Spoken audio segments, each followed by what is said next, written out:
Dear students, কেমন আছো সবাই? আশা করি ভালোই আছো।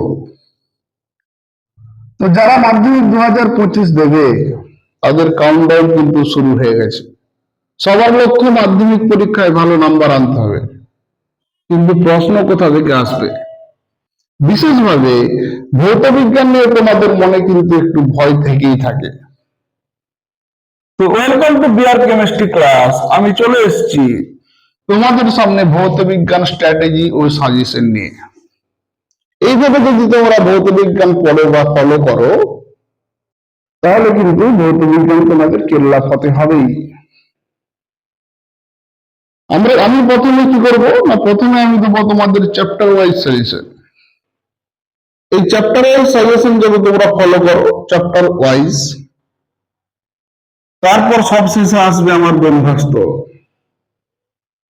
তো সবার কাছে অনুরোধ থাকলো আমার সমস্ত ভিডিওগুলি দেখবে। ভিডিও ভালো লাগলে আমার চ্যানেলটিকে সাবস্ক্রাইব করবে, লাইক কমেন্ট শেয়ার করবে।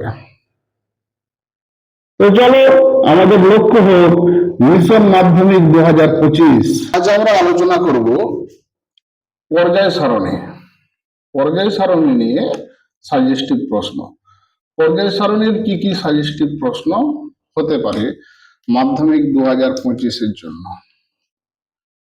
তো পর্যায় সারণী থেকে মাধ্যমিকে মোট কত নাম্বার থাকবে সেটা যদি আমরা দেখি, এখান থেকে একটা 3 নম্বরের প্রশ্ন তোমরা পাবে, একটা 2 নম্বরের প্রশ্ন পাবে, আর দুটো শর্ট প্রশ্ন পাবে। এই হচ্ছে পর্যায় সারণী থেকে নাম্বারের বিভাজন। 3 নম্বরের প্রশ্ন, 2 নম্বরের প্রশ্ন, 1 নম্বরের প্রশ্ন তোমরা পাবে। তো এই অধ্যায় থেকে আমরা খুব সহজেই এই 7 নম্বর পেয়ে যেতে পারি, কারণ এই চ্যাপ্টারটা খুব ছোট চ্যাপ্টার এবং এই চ্যাপ্টারের মধ্যে এমন কিছু জিনিস আছে যেগুলো কমন ট্রেন্ডে পড়ে যাবে। তো সেই দিক থেকে খুব একটি সহজ চ্যাপ্টার, যেখান থেকে 7 নম্বর পাওয়ার সম্ভাবনা কিন্তু তোমাদের খুব বেশি। তো প্রথমে আমরা শুরু করব যে এখান থেকে 3 নম্বর বা 2 নম্বরের প্রশ্ন কি কি আসতে পারে। এখান থেকে 3 নম্বর 2 নম্বর 3 নম্বরের পার্টিকুলার প্রশ্ন কিছু আছে, কিন্তু বেশিরভাগ ক্ষেত্রে যেটা দেওয়া থাকে 2+1, সেই জন্য আমরা 3 এবং 2 একসঙ্গে আলোচনা করব। প্রথম যে প্রশ্নটা আমাদের মাথায় চলে আসবে, যে প্রশ্নটা আমাদেরকে পড়তে হবে, সেটা হচ্ছে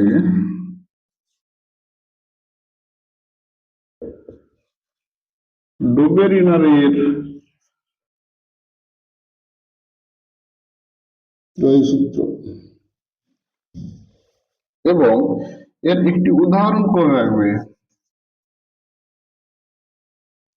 এই উদাহরণ কিন্তু শর্ট প্রশ্নের জন্য আসতে পারে, যে নিচের কোন জোড়টি ডোবেরিনারের ত্রয়ী সূত্র মেনে চলে, এরকম জোড় তোমাদেরকে দিয়ে দিতে পারে শর্ট প্রশ্ন হিসাবে, বা 1+1 2 নম্বরের প্রশ্ন হিসাবেও তোমরা এটাকে দেখতে পারো। এরপরে দ্বিতীয় যে প্রশ্ন, এই প্রশ্নটা আমরা অনেকেই পড়ে এসেছি। মেন্ডেলিভের পর্যায় সূত্র বিবৃত করো। এখানে তোমাদের শ্রেণী সংখ্যা ও পর্যায় সংখ্যা কটি, এটা 1+1 2 নম্বরের একটা প্রশ্ন এখান থেকে থাকতে পারে। এরপরে যে প্রশ্নটা আমরা আলোচনা করব বা বলবো, যে প্রশ্নটা তোমাদেরকে করতে হবে, সেটা হচ্ছে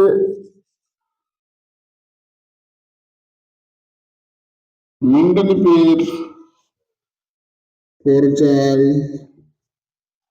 সারণীর ত্রুটি।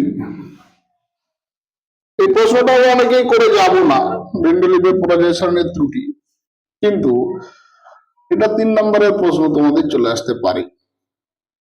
কোনোবারই পড়েনি, কিন্তু পড়ার জন্য একটা আনকমন প্রশ্ন আমরা বলতে পারি, আনকনভেনশনাল প্রশ্ন। যেটা আমরা অনেকেই পড়ে যায় না, কিন্তু এখান থেকে 3 নম্বরের প্রশ্ন আমাদের দিয়ে দিতে পারে। সেই জন্য এই প্রশ্নটা খুবই জোর দিতে হবে। এর সাথে সাথে যেটা করে রাখবে যে মেন্ডেলিভের পর্যায় সারণীর গুরুত্ব, যেটা অলরেডি 1 বছর পড়ে গেছে, যেটা তখনও অনেকে হয়তো পড়ে যায়নি। তো মেন্ডেলিভের পর্যায় সারণীর গুরুত্ব, এই অংশটা থেকে তোমাদের 3 নম্বর বা 2 নম্বরের প্রশ্ন আসতে পারে। এই মেন্ডেলিভের পর্যায় সারণী থেকে আরেকটা 2 নম্বর বা 3 নম্বরের প্রশ্ন হতে পারে। সেটা হচ্ছে মোজেলের ধারণা। এখান থেকে পারমাণবিক সংখ্যা মৌলের মূলগত ধর্ম, এই ধারণা থেকেই দীর্ঘ পর্যায় সারণী তৈরি হয়েছিল। তো এখান থেকে এই প্রশ্নটা আসতে পারে যে মোজেলের ধারণা থেকে কিভাবে আমরা দীর্ঘ পর্যায় সারণীর ধারণা পেতে পারি, বা এটা ডাইরেক্ট প্রশ্ন আসতে পারে পারমাণবিক সংখ্যাকে মৌলের মূলগত ধর্মের বলা হয় কেন। এই 4টা প্রশ্ন তোমাদের মেন্ডেলিভের পর্যায় সারণী থেকে 2 নম্বর বা 3 নম্বরের মধ্যে তোমরা দেখে রাখতে পারো। এখান থেকে 2 নম্বর বা 3 নম্বর আসবে। এরপরের যে অংশটা দীর্ঘ পর্যায় সারণী, এখান থেকে আমরা কি প্রশ্ন পড়বো না, দীর্ঘ পর্যায় সারণীতে যেটা আমাদের পড়তে হবে,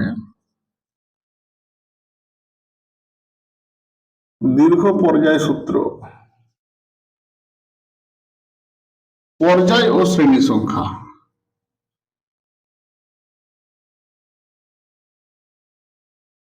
শ্রেণী সংখ্যা, এখানে পর্যায়টা আমরা গুরুত্ব দেব।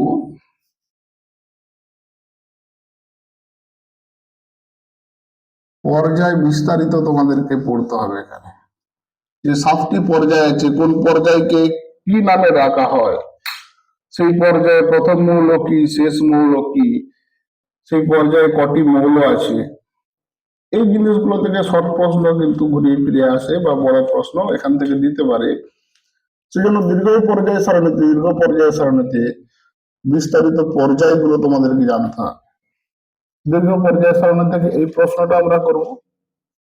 দ্বিতীয় প্রশ্ন কি করব না, এখানে যে গ্রুপগুলো আছে, ক্ষার ধাতু,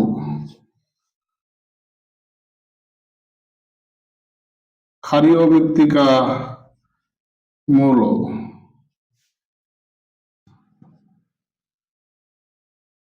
চ্যালকোজেন, হ্যালোজেন, নোবেল গ্যাস, এই বিশেষত এই শ্রেণীগুলো আমাদেরকে পড়ে রাখতে হবে। এই শ্রেণীগুলোতে ক্ষার ধাতু কোন শ্রেণীতে অবস্থান করছে, ক্ষার ধাতুর উদাহরণ, ক্ষারীয় মৃত্তিকা মৌল কোন শ্রেণীতে অবস্থান করছে তাদের উদাহরণ, চ্যালকোজেন কোন শ্রেণীতে অবস্থান করছে তাদের উদাহরণ, হ্যালোজেন কোন শ্রেণীতে অবস্থান করে তাদের উদাহরণ, নোবেল গ্যাস কোন শ্রেণীতে অবস্থান করে তাদের উদাহরণ। এখানে বিশেষত ক্ষার ধাতু থেকে যে প্রশ্নটা আসে, এদেরকে ক্ষার ধাতু বলা হয় কেন, ক্ষার ধাতু বলে কেন, এর ব্যাখ্যাটা তোমরা জেনে রাখবে। বাকিগুলো পারলে করে রাখতে পারো, না হলে অতটা গুরুত্বপূর্ণ নয়। ক্ষার ধাতুকে ক্ষার ধাতু কেন বলা হয়, 1 নম্বর শ্রেণীর মৌলকে ক্ষার ধাতু কেন বলা হয়, আর নোবেল গ্যাস নিষ্ক্রিয় কেন, এই দুটো ব্যাখ্যামূলক প্রশ্ন এখান থেকে এসে থাকে। এই দুটো প্রশ্ন তোমরা কিন্তু পড়তে পারো। দীর্ঘ পর্যায় সারণীতে এই অংশটা থেকেই তোমরা পড়বে। এখান থেকে শর্ট প্রশ্ন অনেক আসবে, এই বিশেষত এই অংশটা থেকে শর্ট প্রশ্নের পাঠ যখন যাবো তখন বলবো। 2 বা 3 নম্বরের প্রশ্ন এখান থেকে যেটা খুব গুরুত্বপূর্ণ এই বছরের জন্য, সেটা হচ্ছে পর্যায় সারণীতে হাইড্রোজেনের অবস্থান। এটা এই বছরের জন্য খুব গুরুত্বপূর্ণ একটা প্রশ্ন। এবছরের আনকনভেনশনাল প্রশ্ন আমরা যেটা বললাম মেন্ডেলিভের পর্যায় সারণীর ত্রুটি, তার সাথে একটা গুরুত্বপূর্ণ প্রশ্ন পর্যায় সারণীতে হাইড্রোজেনের অবস্থান। এটা হলো দীর্ঘ পর্যায় সারণীতে এই তিনটে প্রশ্ন তোমরা করবে, এখান থেকে 2 নম্বর বা 3 নম্বরের প্রশ্ন আসবে। এরপরের যেটা অংশ এই চ্যাপ্টারে যে পর্যায়বৃত্ত ধর্ম। পর্যায়বৃত্ত ধর্মের মধ্যে প্রথম যে প্রশ্নটা পড়বে সংজ্ঞা, পর্যায়বৃত্ত ধর্ম কাকে বলে?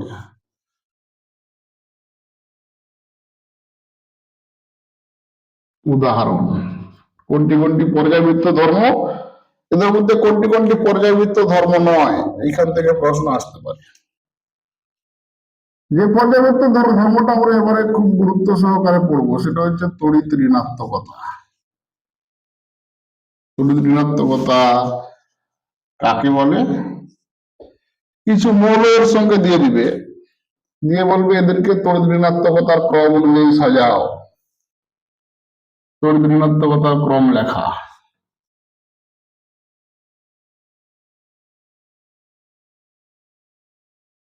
ক্রম, তড়িৎ ঋণাত্মকতার ক্রম তোমাদেরকে যে কোনো মৌল দিয়ে দিবে, সেখান থেকে ক্রম তোমাদেরকে লিখতে হবে। আর দ্বিতীয় যে পর্যায়বৃত্ত ধর্মটা আমরা পড়বো সেটা হচ্ছে পারমাণবিক ব্যাসার্ধ। এটা অতটা গুরুত্বপূর্ণ নয়, তবু একবার দেখে রাখা। পারমাণবিক ব্যাসার্ধ, এখান থেকে কি পড়বো না পর্যায় ও শ্রেণী বরাবর পরিবর্তন লিখতে দিতে পারে ব্যাখ্যা সহ। এছাড়া কিছু মৌল দিবে, তাদের ক্রম সাজাতে হবে পারমাণবিক ব্যাসার্ধ অনুসারে। তো এটা খুব একটা ইম্পর্টেন্ট নয়, কিন্তু এই বছরের জন্য তড়িৎ ঋণাত্মকতা আমার মত অনুসারে খুবই ইম্পর্টেন্ট প্রশ্ন। তো পর্যায় সারণী থেকে এইগুলোই মোটামুটি তোমাদেরকে 2 নম্বর এবং 3 নম্বরের প্রশ্ন করতে হবে। এইগুলো করলে 2 নম্বর বা 3 নম্বরের প্রশ্ন তোমরা এখান থেকে পেয়ে যাবে। হয়ে গেল 5 নম্বর আমরা মোটামুটি কভার করতে পারলাম, বাকি থাকলো 2। এইখান থেকে আমরা শর্ট প্রশ্ন ঠিকই করব।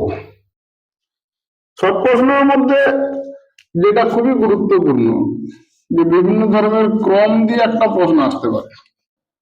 সেটা কি ক্রম হতে পারে না, সেটা তোমার হতে পারে ব্যাসার্ধের ক্রম, সেটা হতে পারে আয়নাইজেশন পটেনশিয়ালের ক্রম, সেটা হতে পারে ইলেকট্রোনেগেটিভিটির ক্রম, সেটা হতে পারে জারণ বিজারণের ক্রম।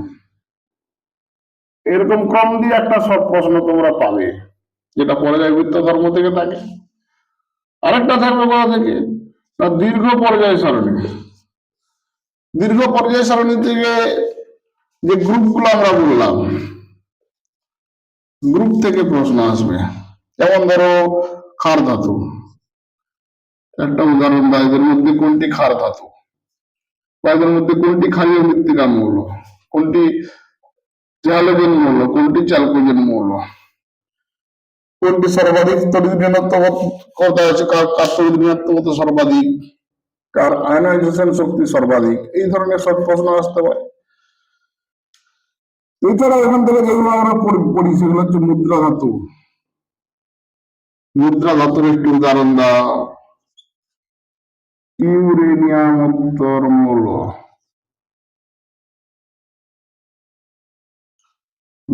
এখান থেকে উদাহরণ দেবে। পর্যায় থেকে এক ধরনের সব প্রশ্ন আসতে পারে। প্রথম পর্যায়ের নাম কি, দ্বিতীয় পর্যায়ের নাম কি, দ্বিতীয় পর্যায়ে কটি মৌল থাকে, অতি দীর্ঘ পর্যায়ে কটি মৌল থাকে, এই ধরনের প্রশ্ন কিন্তু আসে। এই ধরনের দীর্ঘ পর্যায় সারণী থেকে এই অংশ থেকে তোমরা শর্ট প্রশ্ন পড়বে। আর বাকি সেরকম মেন্ডেলিভের পর্যায় সারণী থেকে শর্ট প্রশ্ন নেই। যে প্রশ্ন শর্ট প্রশ্নটা পড়লে ভুল করে দাও তোমরা, সেটা হচ্ছে মেন্ডেলিভের পর্যায় সারণীতে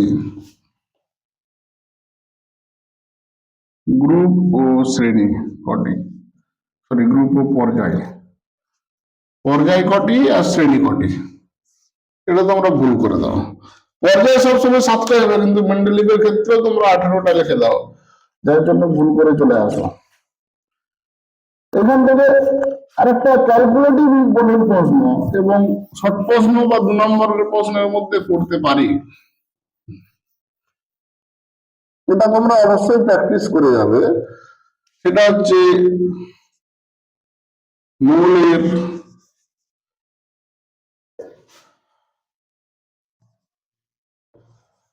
শ্রেণী ও পর্যায় নির্ণয়, অর্থাৎ পর্যায় সারণীতে মৌলের অবস্থান,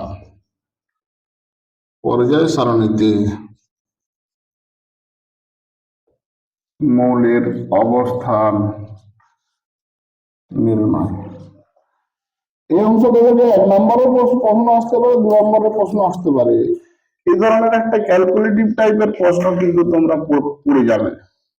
এটা আমরা ক্যালকুলেশন সবাই জানি, এই জিনিসটা থেকে কিন্তু শর্ট প্রশ্ন বা 2 নম্বরের প্রশ্ন সবই আসতে পারে।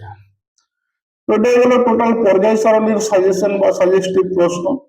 এইগুলো যদি তোমরা কভার করে যাও, পর্যায় সারণী থেকে 7 নম্বরের প্রশ্ন তোমরা পেয়ে যাবে।